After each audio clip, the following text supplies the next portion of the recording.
How was the massage? Did you get a happy end? No comment. Oh, he did! Oh, yeah! So soapy rubs, all right. Big smile, yeah. Hold on a second. Oh, sweat. Right. So this is for Sunday? Aye, no problem. We also put you in now again, so we've got a lot of questions about South Korea. Oh yeah, no problem. So Crack North on. Korea last night launched a missile attack on Japan. Near Japan, I know, yeah. Have you eaten dog yet? No, not yet. Right. Josh is about to start here, so Stephen can listen in. Hello? Can you hear me okay? That's rubbish. Hello? Hey, Stephen! There's no signal around here for Ash. Rubbish. Can you hear me? Right, let's go, let's crack I'm on. going to put this in front of Josh so Stephen can listen in, okay? Okay? Alright, well, we're listening, you have to get a few questions after. Doesn't matter. Alright. I can. We have to do a few questions after. Ready to go here? Josh, we've now reached the sort of business end of the tournament. What's the feeling? Apprehension, nervousness, excitement? No, I think maybe all the nerves were possibly at the start of the campaign, especially coming off the back of a good Euros. It was whether we could kick on again and do well in the group stages, which we've managed to do. So it's not really nerves or apprehension. It's just having the foresight to see that what happened last year could possibly happen again. Maybe a harder way of doing it with the playoffs, unless something happens to Germany, which no one's expecting it to happen. But with football, you never know. So we're just taking one game at a time, as Michael always says. A bit cliche, but that's all we can do. But we're really looking forward to it. You know. Last time in Prague, we're sort of left kicking ourselves. Yeah. I don't think we played, by your own mission, didn't play to our full potential. No. You know, I know we're obviously missing some big players in the likes of Gareth McCauley and Liam Boyce, but how much going into Monday night is there a feeling amongst the players that you want to right a few wrongs there? Yeah, huge. I think we didn't do an account of ourselves at all. We came away, as you said, kicking ourselves, and we were disappointed because how we can play to how we did play was nowhere near what we expected. So it was enough to get the draw and to get the point, which could be crucial coming into the business end, as you said. But to try and correct it, it's not going to be easy. You know, it's not just going to be the case. Well, if we play better, we're going to win. The Czech side's still going to be unbelievably tough, but we know if we do what we're good at, then we're a hard team to stop. You mentioned Germany slipping up there. Everyone's sort of said since the start they'll be the group winners, but it's only 5 points now. If you win on Friday and then win again on Monday, they come to Belfast in October and still win it soon the group. But do you sort of think that there is still a very slight possibility that you could somehow overtake Germany if results go? No, of course, yeah, and we have to have that mentality. You know, that's where our successes come from is to have that winning mentality and to be positive. And even though it might be a long shot or people might not expect it, but we've done a lot of things that people don't expect. The only main thing is that we can only concentrate on the games that we have to play, and obviously it's the game against San Marino, and then on the Czech Republic game, and then the game in next month against Germany will no doubt take care of itself. But it's what always you wanted as a footballer. You know, there's no bigger stage, especially for Northern Ireland, to be able to play at Windsor. I don't know if any the Germans have probably played on similar stages, but to have that type of atmosphere is probably hard to replicate, especially with Northern Ireland fans. So it'll be something that we'll be able to relish in, and nights at Windsor, you know, from past even to present, anything can happen, especially under those lights. So we know it might be tough, but we know we've got more than enough to cause problems, and it can happen on your day. Josh, obviously a lot of people get carried away. Yeah. The Euros, just how magnificent was an achievement. In your heart of hearts, even after that, did you ever think to yourself, it's probably not going to get much better than this? At that time, no, because that was the pinnacle of apart from maybe Johnny. I'm just trying to think off the top of my head who's won Premier Leagues, been involved in Champions League squads. That type of euphoric feeling, you know, he's maybe the only one that's come close. But what we felt was unbelievable, you know, just what we managed to share together. At that time, you were thinking, especially now, where the more senior players in our team, how long are they going to be able to? Are they going to be able to playing regularly for their country and their club? Are people going to retire? Injuries, lack of form. There was a whole multitude of things that was gathered around after the Euros, which was only right because, you know, we done so well, and people were like saying, well, is this a one-trick pony? Is this the best that can come? But it just, when we met up, we done a sort of meeting yesterday about what Michael sort of told us what he was expecting 12 months ago, and what he's expected to how to what's happened is sort of along what he's asked for, and that's what happened in the last campaign of how he wanted to get to the Euros. So we're on course. We're not getting carried away, or we're not thinking that it's going to be easy, or if we just show up we're going to win. We know that the fundamental of us winning is working hard, and the team dynamic is absolutely huge. And at this moment in time, it's just as good, possibly even pushing better, because there's youngsters coming through, and the group dynamic's possibly better because it's been a consistent team dynamic for the past 4 years, and the success has been shown by having that continuity with the team and the squad. So we're in a good place at the minute, and we just want to keep it going. Josh, you've always been, you know, very hard on yourself, shall I say, in terms of always wanting to prove yourself. And, you know, obviously you said to us, you know, at times about where you went out onto the training pitch and you wanted to show that, you know, you were equal with certain players in your personal squad.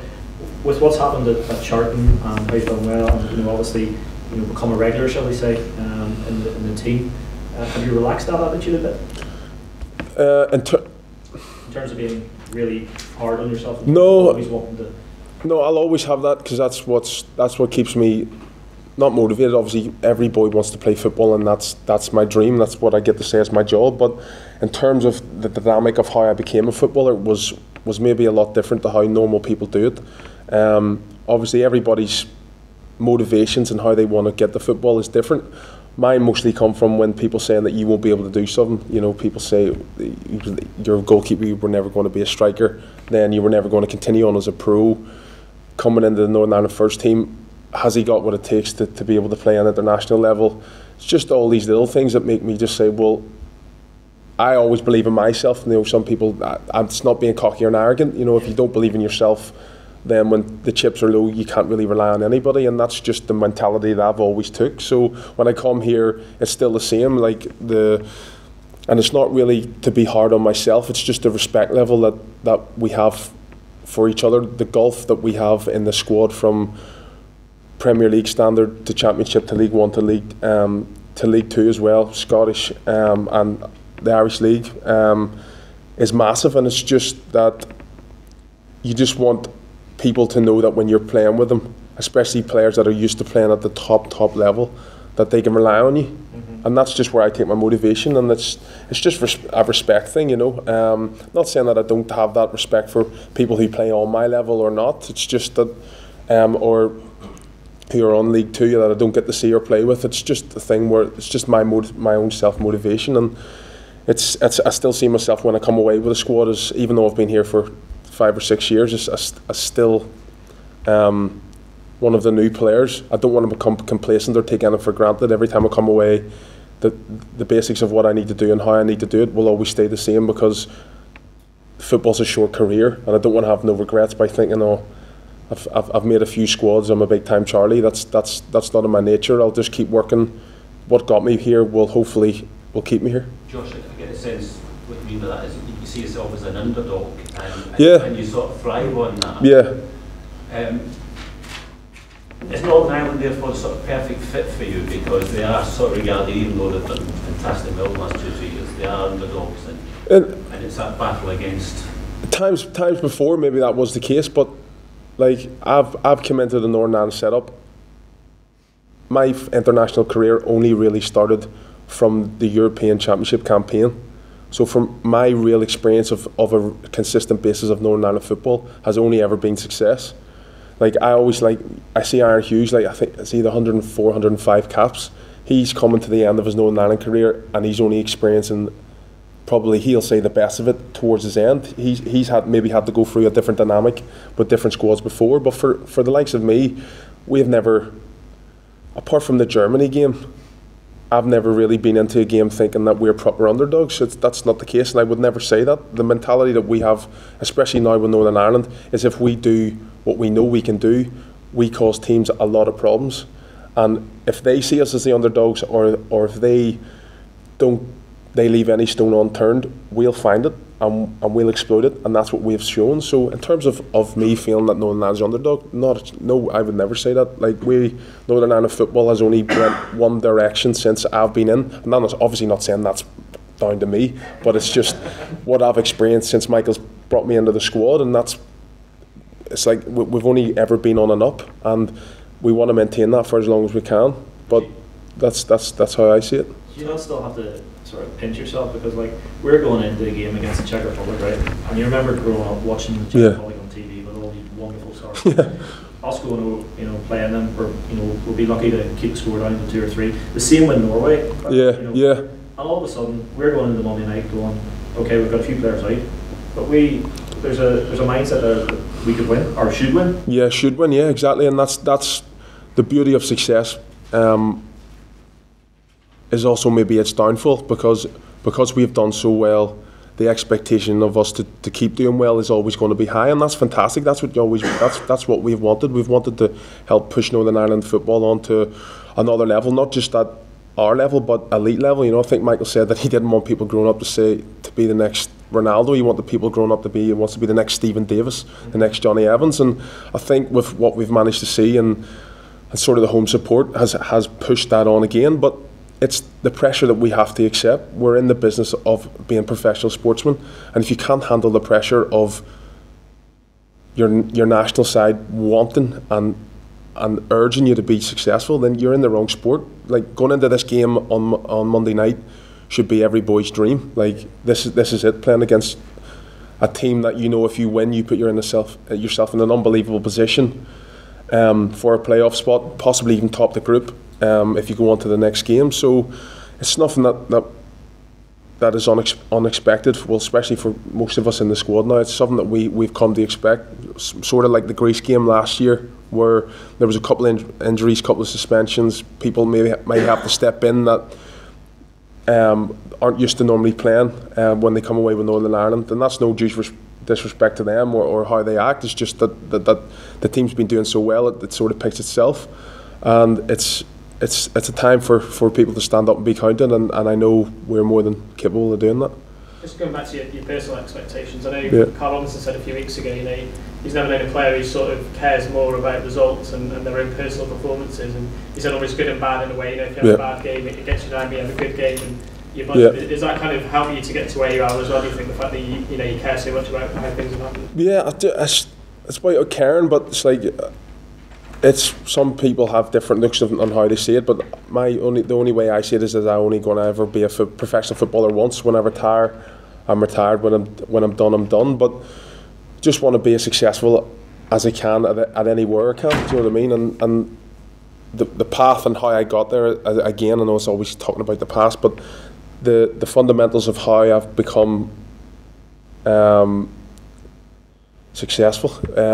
Being able to say I'm a professional footballer has been that foundation that's been drilled into me, that you have to do every day as if it might be your last. You don't know what's going to happen, and that's the approach that I've always taken, that you don't have any regrets. I don't want to be older, or I don't want to be sitting at home or thinking, oh, if I had done that, or if I had tried harder, or if I maybe given up this or had taken on that. I don't want to be one of those types of players. I don't want to do that. For as long as I can say I'm a professional footballer, I'll give it my everything, and sometimes it works in where I might be upset when we lose, but when we win, it's all worth it. So that's sort of where my attitude is. Is it a case of just qualifying for the finals, or is there a sense that having reached the knockout stages of the Euros, you can go a stage further still and look at Wales, for instance? Yeah. Once you reach the final, is there another level you can actually reach? Yeah, I think especially with the Euro one, to get to the Euros was unbelievable, because we'd never got there with Northern Ireland, and on the outside maybe to some punters, what they were saying was crazy. Like, some people said that we wouldn't get a point, some people said that we might not win a game, And that was fine, because we were just like, well, as long as we know what we're doing and what we're good at, it doesn't really matter what anyone else says. And some people might have thought that we just accepted, right, we've done the hard bit, we'll just take in the experience and we'll go along with it. That was never the case. That Michael won't let us do that.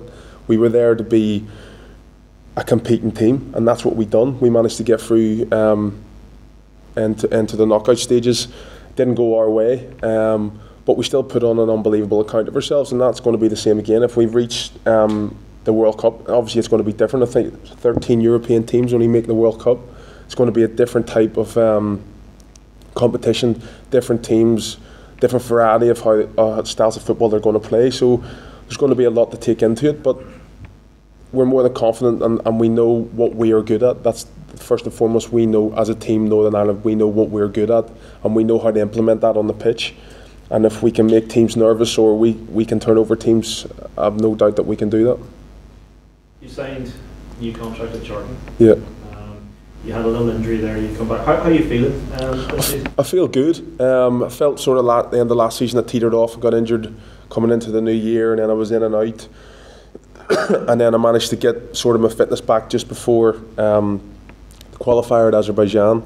Then I've had a really good pre-season, had an extended stay off, obviously with that game, but I feel really good. The season started well, managed to get a couple of goals, and with the signings that the manager's made, me continuing to play in that team has given me a new lease of confidence, because the players that we have at Charlton are of a very, very high standard. So I'm very confident about this season, optimistic, and marrying Northern Ireland and Charlton together will hopefully give me confidence for both, and we can have another season like I sort of did last season. Charlton seems to be a perfect fit for you.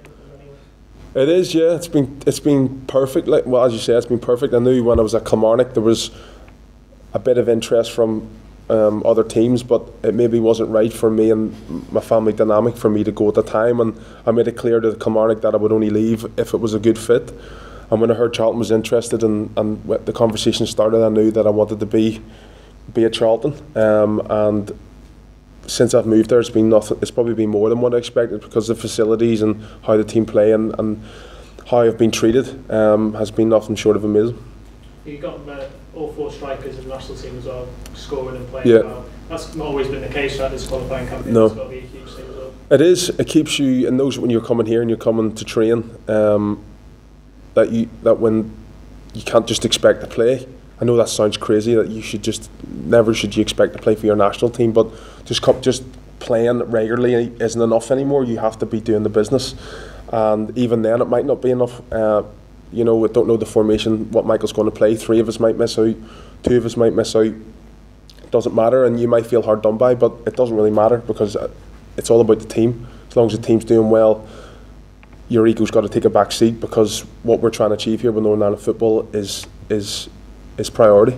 Your next cap's your 30th one. I mean, you just talked a lot about your journey there. Can you believe that you've made that many international caps? No, I can't. No, it's been absolutely nuts. From starting off getting called in when people have been injured to making my way in and being able to say that I've started a good majority of games, especially in this campaign, has been, as I say, has been a dream come true. All right, Chips. Perfect. Cheers, boys. Thank you very much.